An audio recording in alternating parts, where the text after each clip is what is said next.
New year விலாகோட continue.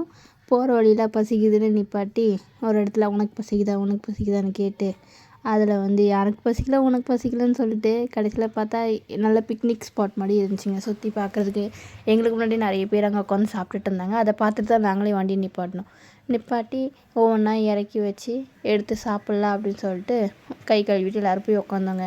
ஆனால் இந்த சின்ன பசங்க இருக்காங்க பாருங்கள், எல்லோரும் சேர்ந்தா அவ்வளோ அட்டகாசம் பண்ணுறாங்க பாருங்கள். நம்ம எல்லோரும் சாப்பிட வர சொன்னால் அவங்க மட்டும் பின்னாடி மண்ணை கிளறிட்டு இருக்காங்க.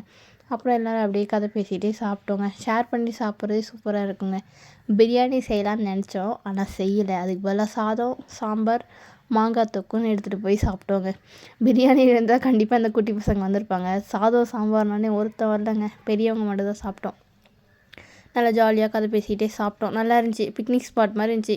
நிறைய பேர் பார்சல் வாங்கிட்டு கார் எல்லாம் நிப்பாட்டி சாப்பிட்டுட்டு இருக்கிறத பார்த்துட்டு தான் நாங்கள் நிப்பாட்டினோமா.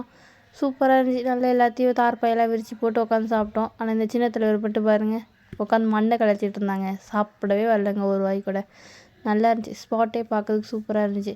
சுற்றி நல்ல மரம், நிழல், காற்றடிச்சு செம்மையாக இருந்துச்சு. நியூ இயர் அன்றைக்கி அந்தளவுக்கு ரொம்ப ஒன்றும் வெயிலும் தெரியலையா, கிளைமேட்டே சூப்பராக இருந்துச்சு அன்றைக்கி.